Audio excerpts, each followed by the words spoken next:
welcome to Ramblogue. So we're going to be taking a look at this Disney Plus Star thing, which you've probably heard of over the last couple of days, regardless of where you're located. And if you're American, you're probably kind of confused. I've seen a lot of like the Firefly subreddit. Someone was like, "Firefly's finally on Disney Plus," and just a 1,000 comments like, "It is? What?" And then people go, "I can't find it." Yeah, sadly, this is international only. The reason being, and it's a bit, I guess it's all contracts and who owns what and what have you. But basically, Disney Plus, they wanted to widen the back catalogue beyond the Disney stuff, as in stuff that is safely Disney branded. All the sort of family friendly content. But they were concerned about literally putting that on Disney Plus because it isn't like, you don't necessarily associate, the favorite with their brand. I mean, Boys Don't Cry, like Scandal, Sons of Anarchy, like full of like murder and drug use, and like this is not the sort of stuff you put on Disney Plus. I guess there was a concern about branding, so they were always cautious about how they were going to do this, if they were going to do this. But yeah, at the same time, legally, they have the right to put all this content which they own through owning like ABC and Fox and Hulu. They had access to all this content that they could basically put on here and expand this back catalogue massively. But at the same time, they didn't know necessarily what the approach was going to be, and how they've chosen to do it in the end is through this star thing. And there's two ways this works, depending on how you want to set it up, and this is what I think has been best about this. What they've done, when you first boot it up, once Star launches, Disney Plus, assuming you already have it, it basically says, "Hey, we've got Star now, how do you want this to work for you?" And if you are a parent, you can set it so all the Star stuff is behind this button and a PIN number. But if you aren't, as I am not, you can just say, "Hey, I don't care, no parental locks," and then guess what? The Star stuff's just integrated into Disney Plus, and you get things like, like the X-Files being next to Doctor Strange in the searches, Die Hard, being just under the Muppets collection. I kind of love this. So it's basically added an absolute ton of value to what was already, I think, the cheapest. Well, it's the cheapest streaming service I own, without question. But I guess it was also one of the best value because you got a lot for that amount. But they've just upped that value considerably. I'm not gonna lie. It's pretty crazy, and I love the way they've done it. I said it's not really a criticism. My only qualm is that they've chosen to do the Hulu originals that they've brought over episode by episode. So they've released 2 of each now, and then next week they're going to add an extra episode, and then just going to do that over the weeks, which I understand why, because you want to keep people subscribed. And, if a thing is coming out episodically, there's an incentive, if it's a 10-episode show, to be around for at least 2 months, and that's something. And in that time, you might find other things you like. I get it. But this has been out a year. It's slightly frustrating, especially for UK viewers who've been waiting for a long time for this show. I actually saw Solar Opposites particularly. I got to see that last year when it came out in the States, but for a lot of people, they didn't have the opportunity to see this, and now here we are, where they're having to wait. They've waited all this time and they've only got 2 episodes to show for it. It's a bit of a shame. But yeah, I mean, this is really cool. There's a lot of good stuff here. For American listeners who are going, well, what do we get in this? The equivalent for the time being is that Disney have a package where you can have Disney Plus and Hulu, and I think ESPN for one set price. But the reason that is the case isn't because Disney want to keep these things separately. Well, not necessarily. That might be it. But if they've chosen to do this internationally, I don't see this being outside of their desires for the States. Keeping everything streamlined, one service, one set of branding, seems much more convenient than having Disney Plus and Hulu running at the same time. So what I looked into this yesterday, and it seems that at present, Comcast own 33% of Hulu still.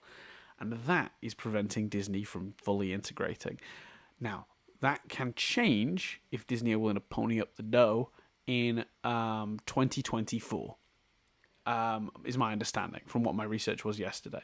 So, if international viewers respond well to this, maybe subscriptions go up, or they see a lot of people interacting with it and using it and watching the content it's brought, then we could be in for America getting this in a couple of years' time, basically.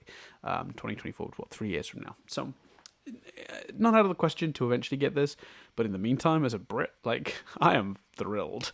There are some omissions in each country from Star of shows that you would expect to be on there, depending on which country you are in. The reason this is generally contractual. For example, Malcolm in the Middle is not on the UK version of Star, but I believe it is on the Canadian version. The reason this is because in the UK, Malcolm in the Middle is currently streaming on all four. So little things like that mean not all the content is on all the locations all at once, because that will shift though, because what's great about that is I think it just means like the stuff to be excited for going forward. Like, trust me, we'll look at it in a minute. There's enough to be going on with right now that they've added. We'll come back to this, but I want to have a quick flick through the content and just point out a few things that I'm pretty excited about, or that are worth your time if you're unsure what to do with all this new content they've just dropped on your lap. But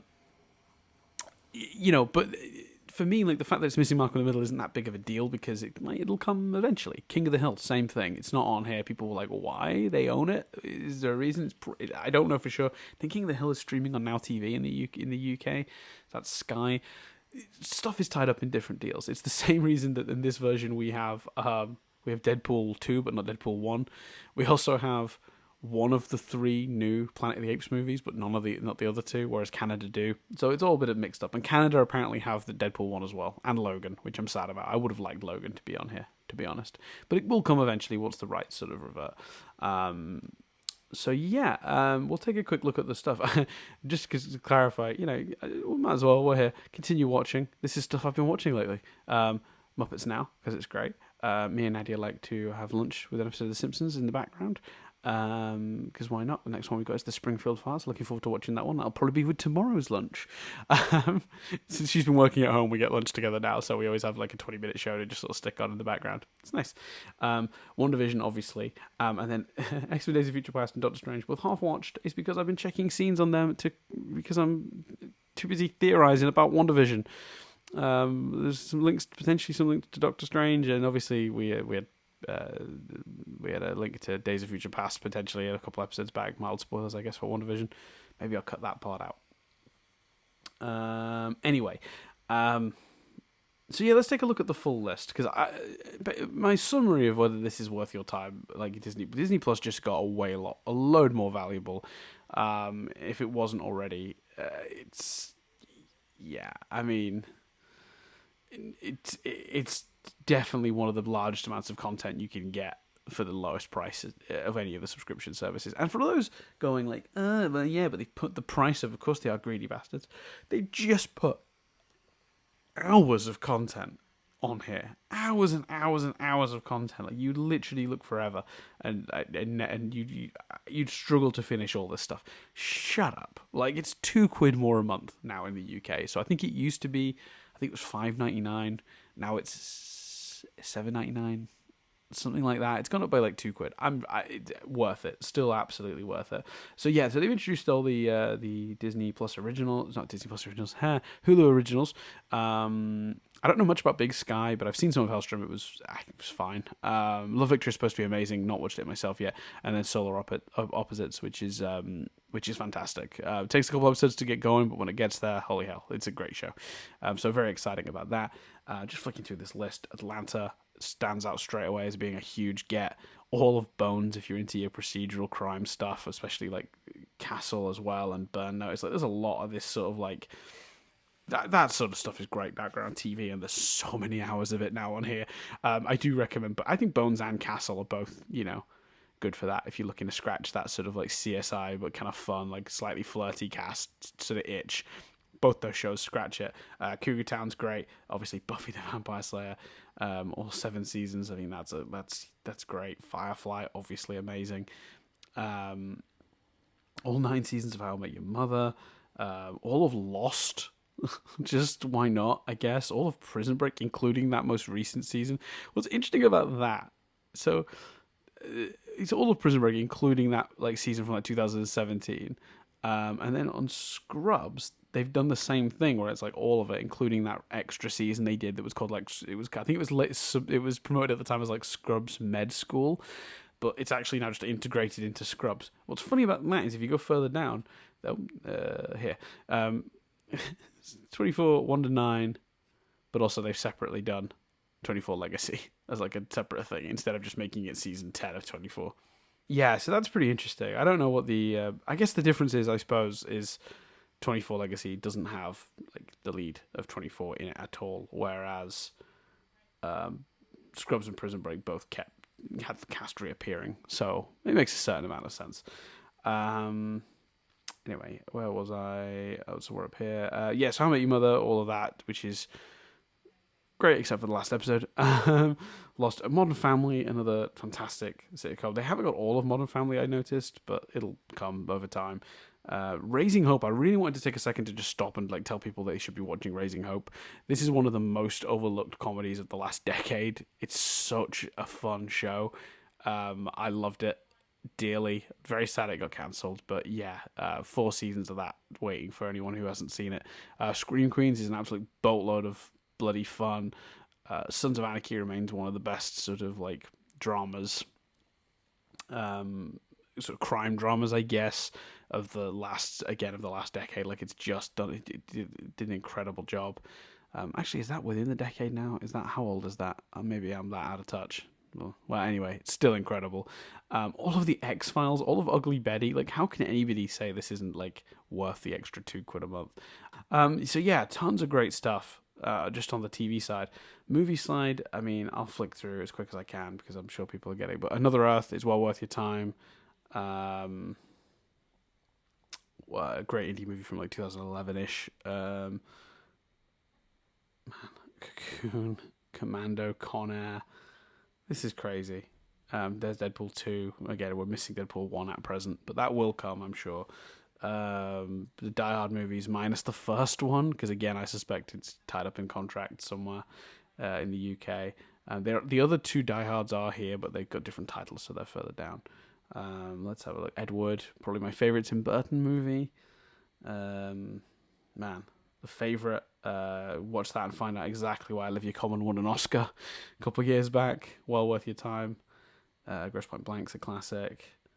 Man, this is crazy. Both Independence Day movies. Yeah, we don't need to worry too much about the second one. In fact, the first Independence Day movie and nothing more. Don't worry about it. Another don't worry about it. Please don't take any time for this thing. We'll cross that off if we can. Life Aquatic's good. There's the other one of the other Die Hard movies. The Marine with John Cena. I remember that movie. Max Payne. I know, another, lest we forget the pain of Max Payne. If you're a fan of those games, that film is the most offensive thing ever.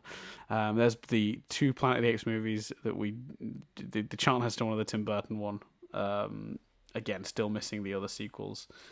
War and Rise, that trilogy. Yeah, so there's just, I mean, you get the idea. There's just tons of great stuff. There's a fair few M. Night Shyamalan movies. Obviously, they got all the Fox Searchlight stuff, which is why things like The Favourite are appearing on here and a few other like really good indie movies. It's a really eclectic collection of films, to be honest with you. It's quite. We go from like Spy Hard and Super Troopers, and then we got Starship Troopers over here, which is a completely different thing, and then like Signs. Like, I don't know, it's running the real gamut of like content and tone. You can see why they were a little bit like unsure what to do with all this stuff. Village, I think The Village is okay. It's not one of M. Night's best, but it's I think it's better than it gets credit for. And here's the last couple of things, which is the 2 X-Files movies, and then a few other bits. So yeah, that is basically it. I don't know. I think this is great. I'm super impressed with what they're doing. I can't wait to see what they add to it. But even then, like, even if they don't add a lot, this is brilliant. Like, there's so much content, and it'll only grow. I'm happy for them to get my £8 a month right now. So yeah, I don't know. I'm going to leave it there, I guess. But thank you very much for listening. I promise this isn't an ad for Disney Plus. I'm just really excited about all this stuff and wanted to talk about it. But yeah, thanks very much for listening, and I'll see you guys on the next one.